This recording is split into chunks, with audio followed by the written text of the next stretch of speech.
Hello friends, के S R academy commerce institute के YouTube channel पर एक बार फिर से आपका हार्दिक स्वागत है। फ्रेंड्स, आप बहुत टेंशन में हो।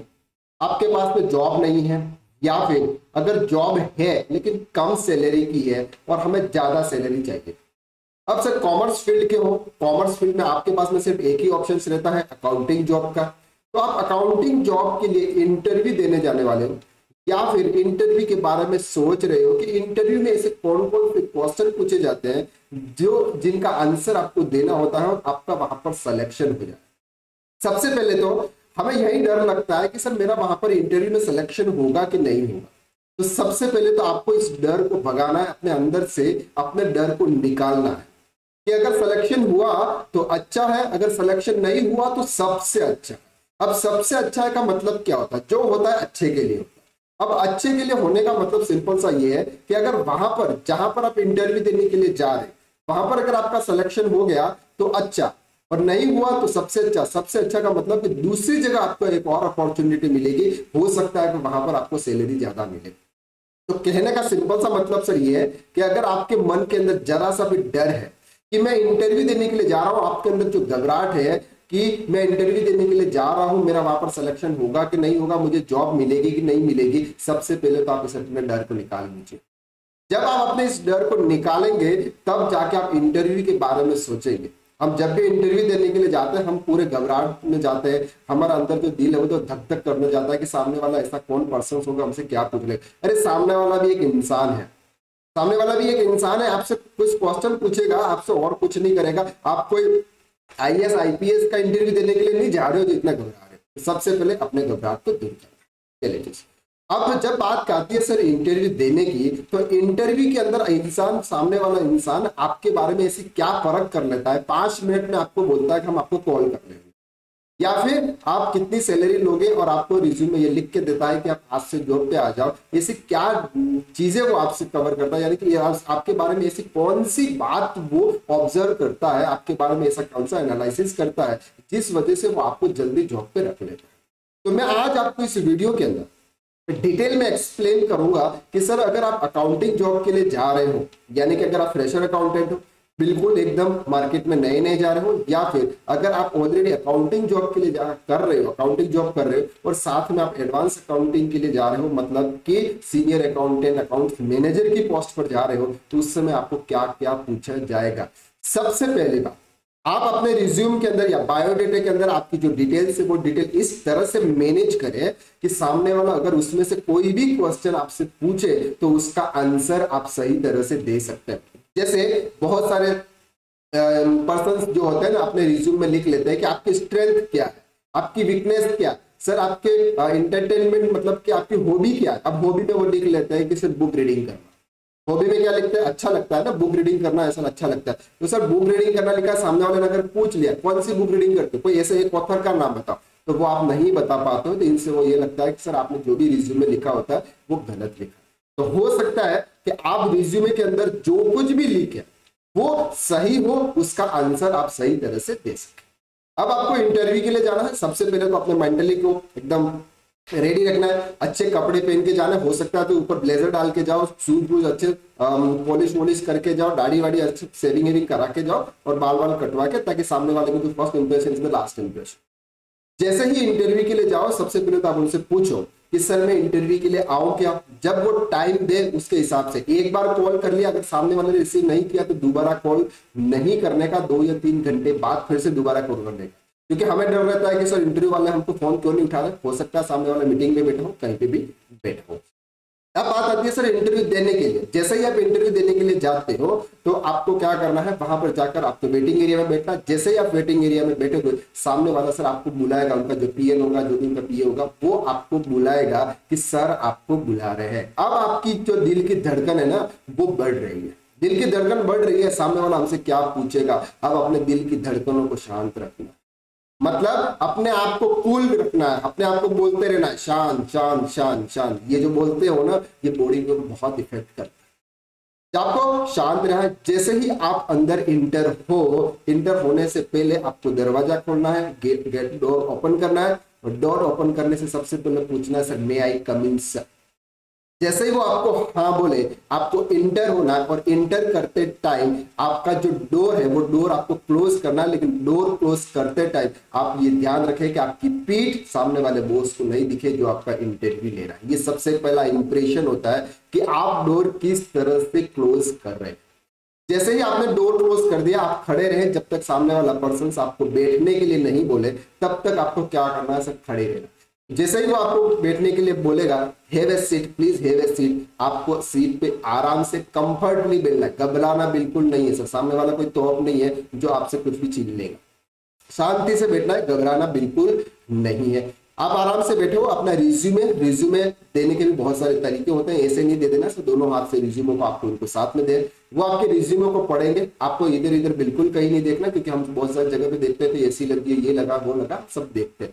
सर आपको आपका जो आई कॉन्टेक्ट है ना, वो आपके बॉस के आई कॉन्टेक्ट के साथ में मैच होना चाहिए। अब बॉस क्या देख रहा है, आपका जो इंटरव्यू ले रहा है वो इंटरव्यू आपके अंदर कितना कॉन्फिडेंस है, वो कॉन्फिडेंस ऑब्जर्व करता है और कुछ नहीं सर। नॉलेज आपका आपकी जगह पे है। यह है कि लोगों को, बड़े लोगों को आप किस तरह से हैंडल कर सकते हो, सबसे पहले तो वो देखा जाता है इंटरव्यू में। तो जैसे ही आप इंटरव्यू के लिए सामने वाले ने पूछा, सबसे पहला क्वेश्चन होता है अबाउट टेल मी योर, मतलब अपने बारे में बता। टेल मी अबाउट यू, आपके बारे में बताए, तो आपके बारे में आपको बताना है। हो सकता है इंग्लिश में थोड़ा सा याद करके जाए, हो सकता है इंग्लिश में याद करके जाए। अगर इंग्लिश नहीं आती है तो कोई बात नहीं, हिंदी में बोले, कोई हम अंग्रेज नहीं है जो हम हिंदी इंग्लिश में बात करें। हो सकता है आपको इंग्लिश आती है तो इंग्लिश में बोले, माय नेम इज दिस, मैंने ये किया हुआ, मैं ये करता हूँ। जो आपके रिज्यूमे में लिखा हुआ है वही आपको थोड़ा सा कॉपी पेस्ट कर देना है, बोल देना। लेकिन फ्रिक्वेंटली बोलना, ऐसे कॉन्फिडेंस के साथ में बोलना, डरना बिल्कुल नहीं। जैसे ही आपने अपने बारे में पूछा, बताया आपने, इसके बाद उन्होंने पूछा से पहले आप जहां पर भी जॉब कर रहे थे, ये उनके लिए है जो दूसरी जगह पे इंटरव्यू, यानी कि सीनियर अकाउंटेंट या अकाउंट मैनेजर की पोस्ट के लिए जा रहे हैं। सबसे पहला क्वेश्चन है कि आपने वहां पर जॉब क्यों छोड़ी, या फिर आप वहां पर जॉब क्यों छोड़ना चाह रहे हो। अब उसका रीजन ये है, वो क्या पूछना चाह रहा है, वो आपसे ये पूछना चाह रहा है कि आपने वहां पे जॉब क्यों छोड़ी, उसका रीजन उसको पता चले तो हो सकता है कि वो उनके वहां पर भी वैसा ही काम चलता हो जिसकी वजह से आप भी उनको छोड़ के चले जाए। तो आपको वहां पर पॉजिटिवली आंसर देने हैं कि वहां पर उनको कुछ सीखने को नहीं मिल रहा था सर, वहां पर इतना ही काम था, मुझे कुछ ज्यादा अच्छा सा काम करना था, मेरा वहां पर टाइम वेस्ट हो रहा था, वहां पर इतना काम नहीं था, मैं सारा दिन वहां पर बैठे रहता था। इस तरह की जो भी चीजें हैं वो पॉजिटिव बातें आपको उनको करनी। इसके बाद में वो आपकी स्ट्रेंथ के बारे में पूछेंगे, आपकी वीकनेस के बारे में पूछेंगे। आपको आपकी वीकनेस भी आपकी स्ट्रेंथ के रूप में बतानी है कि मेरी वीकनेस क्या है। वीकनेस ऐसी नहीं है कि मैं ज्यादा देर तक सोता हूँ, मुझे नींद आती है, मैं आलसी हूँ, ये वाली वीकनेस आपको बिल्कुल नहीं बताने थे। वीकनेस बताने के लिए पॉजिटिव तरीके होते हैं।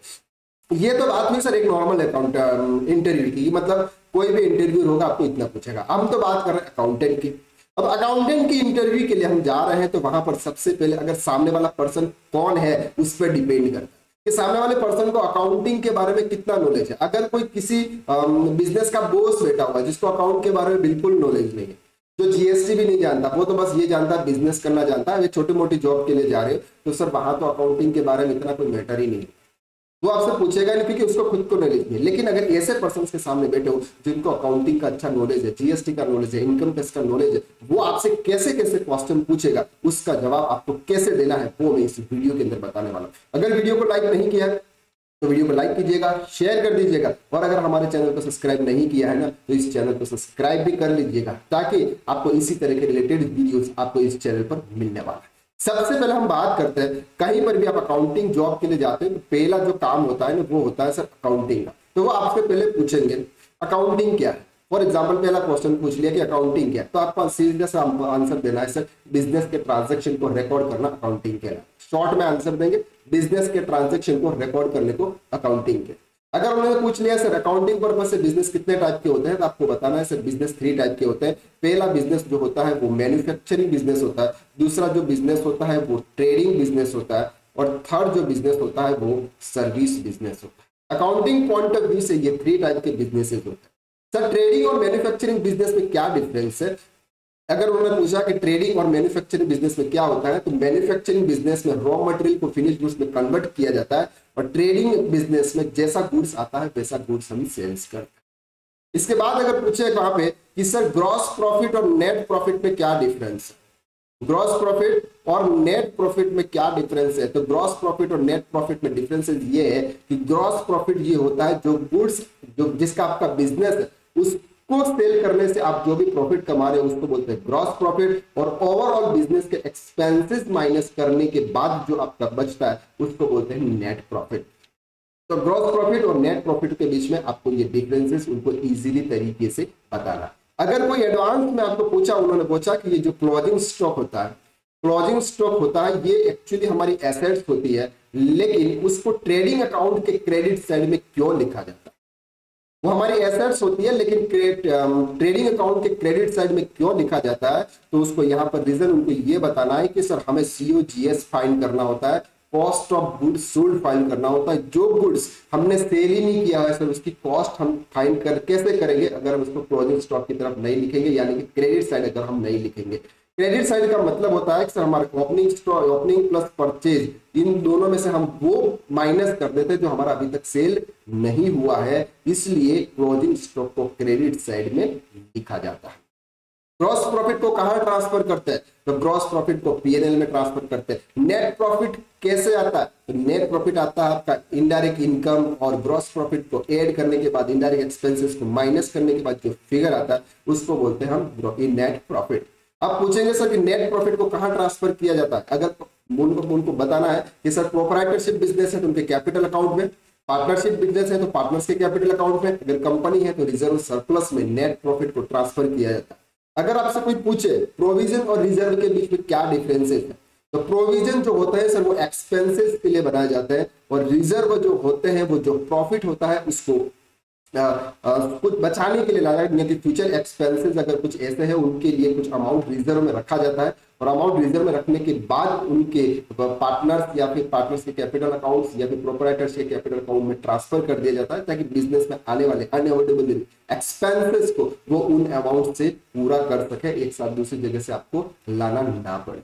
अगर आप कहीं पार्टनरशिप बिजनेस के अंदर अकाउंटिंग के लिए जा रहे हैं तो वहां पर आपको पार्टनरशिप बिजनेस के बारे में थोड़ा सा आइडिया होना चाहिए कि पार्टनर का एडमिशन पार्टनर में क्या होता है, जब पार्टनर रिटायर होता है तो क्या होता है, पार्टनर्स का appropriation, profit and loss appropriation क्या होता है, और रिवैल्यूएशन अकाउंट्स क्या होता है, ये थोड़ा सा आपको पढ़ के जाना है। ये आपको गूगल के ऊपर या बुक्स में आपको मिल जाएगा। अगर आपको यहाँ नहीं मिलता है तो हमारा KSR academy commerce institute YouTube channel को सब्सक्राइब कर लीजिए। एक दूसरा चैनल है जहां पर हम सिर्फ अकाउंट्स पढ़ाते हैं, टीच विद करण सर, उसकी लिंक आपको डिस्क्रिप्शन में शेयर की जाएगी, तो वो भी आप वहां पे देख सकते हैं। ये तो सर बात हुई अकाउंट्स की, इसमें तो बहुत सारे क्वेश्चन है लेकिन ये थोड़े से नॉर्मली क्वेश्चन ऐसे हैं जो आपसे पूछे जाते हैं।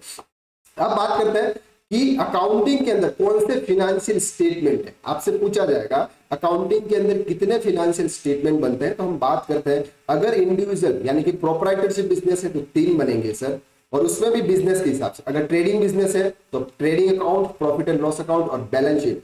अगर मैन्युफैक्चरिंग है, manufacturing account, trading account, profit and loss account और बैलेंस शीट। और अगर कंपनी है तो साथ में कैश फ्लो भी ऐड हो जाएगा। तो आपको ये चीजें ध्यान रखनी है, आपको इंटरव्यू देते समय इन क्वेश्चनों का आंसर आपको इस तरह से देना। अब बात करेंगे वो GST के बारे में, यानी कि GST से किस टाइप का टैक्सेस है। तो आपको बताना है कि GST is indirect tax levied on goods and service all of the India including Jammu and Kashmir. GST किस तरह से लेविड होता है? तो GST pen based system, GST pen based system है। अगर आपसे कोई पूछे कि सर एग्रीगेट टर्नओवर क्या होता है, तो एग्रीगेट टर्नओवर का सिंपल सा मतलब होता है कि सर एक पेन के ऊपर जितने भी बिजनेसेस है उन बिजनेसेस के सभी बिजनेसेस के टर्नओवर को अगर हम ऐड करते हैं तो उसको बोलते हैं एग्रीगेट टर्नओवर। अगर आपको पूछे कि सर GST में रजिस्ट्रेशन लेने के लिए लिमिट कितनी है, तो आपको बताना है कि अगर आपका एग्रीगेट टर्नओवर 40 लाख रुपीज से क्रॉस कर जाता है तो आपको GST में रजिस्ट्रेशन लेना है। सर सर्विस के लिए कितनी लिमिट है, तो सर्विस के भी एग्रीगेट टर्नओवर अगर 20 लाख से ऊपर जाता है तो आपको GST में रजिस्ट्रेशन लेना। अगर कोई सर्विस और गुड्स दोनों साथ में अगर कोई सप्लाई कर रहा है उस समय उसकी लिमिट कितनी है, तो उस समय उसकी लिमिट 20 लाख रुपीज है। अगर सर्विस और गुड्स दोनों अगर साथ में देता है तो 20 लाख रुपीज की लिमिट है। सप्लाई किसको बोलते हैं? सप्लाई का मतलब होता है कि आप गुड्स और सर्विस जो किसी को भी सेल करते हो उसको बोलते हैं सप्लाई। इनपुट टैक्स क्रेडिट किसे कहा जाता है? इनपुट टैक्स क्रेडिट का मतलब होता है कि जो भी आप गुड्स परचेज करते हो उस पर आप जो भी टैक्स पे करते हो उसको आउटपुट टैक्स के सामने आउटपुट टैक्स के सामने उसको सेटअप कर लेते हो, उसको बोलते हैं input tax credit. Output tax क्या होता है? आउटपुट टैक्स का मतलब होता है कि जो गुड्स सेल्स करते हो उस पर आप जो भी टैक्स लेविड करते हो उसको बोलते हैं output tax. Sir composition schemes क्या होता है? कंपोजिशन स्कीम्स उस पर्सन के लिए होते हैं जिनका टर्नओवर 1.5 करोड़ से नीचे है, वो एक स्कीम ले सकते हैं। जिनको आईटीआर जीएसटीआर जो रिटर्न्स होते हैं जीएसटीआर 1 जीएसटीआर 3 जीएसटीआर 2 मैच नहीं करना होता है, उनको एक quarterly return CMP 08 form file करना होता है और एक क्वार्टरली एनुअली जीएसटीआर 4 फाइल करना होता है। जीएसटी अगर वो रेगुलर रजिस्टर्ड पर्सन है उसके कितने रिटर्न फाइल होते हैं, तो नॉर्मली मंथ वाइज देखें तो 2 रिटर्न फाइल होते हैं। अगर उन्होंने आईएफएफ के थ्रू नहीं लिया होता है तो मंथली अगर फाइल कर रहे हैं तो मंथली जीएसटीआर 1 क्या है, जीएसटीआर 1 सेल्स का रिटर्न है जहां पर आउटवर्ड सप्लाई दी जाती है। जीएसटीआर 3B क्या है, जीएसटीआर 3B में हम पेमेंट की डिटेल्स कहते हैं। जीएसटीआर 2A और जीएसटीआर 2B के बीच में क्या डिफरेंस है सर, जीएसटीआर 2A में उसी मंथ में इनवॉइस दिखता है हमारा परचेस का, जिस मंथ का वो इनवॉइस होता है। और जीएसटीआर 2B में क्या होता है, जीएसटीआर 2B इस मंथ में जिसने भी सामने वाली पार्टी ने अपने इस इनवॉइसेस में जिसके जीएसटीआर 1 में अपलोड किया होता है वो हमको जीएसटीआर 2B में दिखता है। अगर आपसे पूछा जाए कि हमें इनपुट टैक्स क्रेडिट किसके हिसाब से लेना चाहिए, तो हमें बताना है कि सर हमें input tax credit GSTR 2B के हिसाब से लेना चाहिए। जीएसटीआर रिटर्न फाइल करने की लास्ट डेट कौन सी होती है, नॉर्मली सर 11 डॉट होती है, किसी किसी के लिए 13 भी होती है। जीएसटीआर 3B की लास्ट डेट कौन सी होती है, किसी के लिए 20 होती है, किसी के लिए 22 भी होती है। जीएसटीआर 9 क्या है सर, जीएसटीआर 9 एनुअल रिटर्न है। जीएसटीआर 9C क्या है, जीएसटीआर 9C रिकंसिलिएशन स्टेटमेंट है। जीएसटीआर 9C किसको फाइल करना होता है, जिसका टर्नओवर 5 करोड़ से ऊपर है उनको कंपलसरी फाइल करना होता है। सर जीएसटीआर 9 जिसका 2 करोड़ से ऊपर का टर्नओवर है उनको कंपलसरी फाइल करना होता है। टैक्स जीएसटी ऑडिट क्या होता है, जीएसटी ऑडिट जिसका टर्नओवर 5 करोड़ से ऊपर है उनको जीएसटी का ऑडिट कराना। ये नॉर्मली जो क्वेश्चन थे ये थे जीएसटी के रिलेटेड। क्या आपको जीएसटी में टेली प्राइम के अंदर सब कुछ आता है, तो आपको बताना हाँ टेली प्राइम के अंदर मुझे जीएसटी की एंट्री करने आती है। ई वे बिल कब बनाना होता है, तो हम आपको बताना है कि सर ई वे बिल जिसका टर्नओवर जिसका सेल्स वैल्यू 50,000 रुपीज से ज्यादा होता है उनको ई वे बिल जनरेट करना होता है। ई इनवॉइसिंग के लिए, इनवॉइसिंग का टर्नओवर 5 करोड़ से ऊपर है उनके लिए ई इनवॉइसिंग एप्लीकेबल है। ये अभी के क्वेश्चन बता रहा हूं, अगर आप बाद में देखेंगे तो रूल्स जो भी होते हैं वो चेंज उससे होता है। अगर आपको टीडीएस के बारे में पूछे, आप एडवांस की तैयारी करने के लिए जा रहे हैं तो आपको टीडीएस के बारे में पूछे कि टीडीएस क्या है, so TDS is a tax deducted at source. आपके जो सोर्सेज होते हैं पहले से हम कुछ टैक्स काट लेते हैं और गवर्नमेंट को जमा कराते हैं। कुछ सेक्शन आपसे पूछेंगे 194C क्या है, 194J क्या है, तो थोड़ा थोड़ा आपको टीडीएस के बारे में भी जानकारी होनी चाहिए। एक्सेल के बारे में थोड़ा पूछ सकते हैं आपको कि एक्सेल आता है। तो ये जो क्वेश्चन थे ये नॉर्मली एक अकाउंटेंट को पूछे जाते हैं अगर आप कहीं पे भी जॉब के लिए जा रहे हैं। तो अब सर हम बात करते हैं कि लास्ट में अगर आपसे पूछते हैं कि कितनी सैलरी लोगे, लास्ट में यही क्वेश्चन आता है कि कितनी सैलरी लोगे। अगर आपके सेटिस्फैक्टरी आंसर है उनको आपके आंसर अच्छे लगे, आपके अंदर कॉन्फिडेंस है, आप वहां पे काम कर लोगे, ऐसा उनको लगता है कि आप वहां पर काम कर लोगे और आपसे पूछा जाए कि सर आपकी सैलरी कितनी, यानी कि आप कितनी सैलरी लोगे। अब आपको लगता है कि अगर मैं ज्यादा बता दूंगा तो मुझे जॉब नहीं मिलेगी, अगर मैं कम बताऊंगा तो मुझे कम पैसा मिलेगा। सर सैलरी आपको आपके नॉलेज के हिसाब से बतानी है और वहां के काम के हिसाब से बतानी है कि सर इसकी कंपनी जहां पर भी आप इंटरव्यू देने जा रहे हो वहां पर काम कैसा है। अगर आप वहां पर जिसका काम ही 10,000 रुपीज एक अकाउंटेंट को रखने के लिए उसकी औकात है और आप बोल रहे हो वहां पर कि 20,000, सर 20,000 हो या 10,000 हो, आपको आपकी वैल्यू पता होनी चाहिए कि आपकी वैल्यू क्या है। अगर आपकी वैल्यू 25,000 30,000 है तो आप बोलेंगे सर 30,000। अगर वो बोले मैं 30,000 को नहीं दे सकता हूँ 20,000 रुपीज दूंगा, क्या आपको 20,000 में पूरा हो जाएगा? आपका 20,000 में पूरा हो जाएगा। अगर पूरा होता है, आपकी फैमिली सर्वाइव करती है, आपकी फैमिली में सब सर्वाइव करते हैं तो हाँ बोलिएगा। अगर नहीं होता है तो उसी समय सर मना बोल दीजिएगा या फिर उनको बोल दीजिएगा सोच के बताऊंगा। ऐसा इसलिए कि सर मार्केट में जॉब की कमी नहीं है, अगर आपके पास में टैलेंट है तो जॉब अवश्य मिलेगी। आपको कॉन्फिडेंस रखना है, आपको अपने अंदर का जो डर है उस डर को निकालना है। आप इसलिए डरते हो कि अगर मुझे जॉब नहीं मिली तो क्या होगा, और सर जॉब नहीं मिली तो दूसरी जॉब रेडी है। मार्केट में जॉब की कमी नहीं है, बस लेने वाला चाहिए, आपके पास वो टैलेंट होना चाहिए जो सामने वाला आपसे एक्सपेक्ट करता है। तो आज के वीडियो में मैंने आपको क्लियर कर दिया कि सर अकाउंटिंग के अंदर आपको कौन कौन से क्वेश्चन ऐसे पूछे जाते हैं जिसका आंसर आपको देना है और उसका आंसर भी मैंने आपको स्पष्ट रूप से बता दिया। अगर आप इनके आंसर लिखित में चाहते हैं तो उस लिखित के लिए आप हमारे नीचे टेलीग्राम ग्रुप को ज्वाइन कर सकते हैं। हमारे इंस्टाग्राम पेज को आप फॉलो कर सकते हैं, हमारे दूसरा यूट्यूब चैनल जहां पर आप अकाउंटिंग सीखना चाहते हैं तो आप उसको फॉलो और सब्सक्राइब कर सकते हैं। और आप अगर आपको इस टाइप का नॉलेज नहीं है, इस टाइप का नॉलेज लेने के लिए आपको हमारा टैक्स कंसल्टेंट का कोर्स आप ज्वाइन कर सकते हैं। उसकी लिंक भी आपको हमारे यूट्यूब चैनल के डिस्क्रिप्शन में दे दी जाएगी। तो आज के लिए बस इतना ही, नेक्स्ट वीडियो में फिर मुलाकात करते हैं, तब तक के लिए थैंक यू सो मच।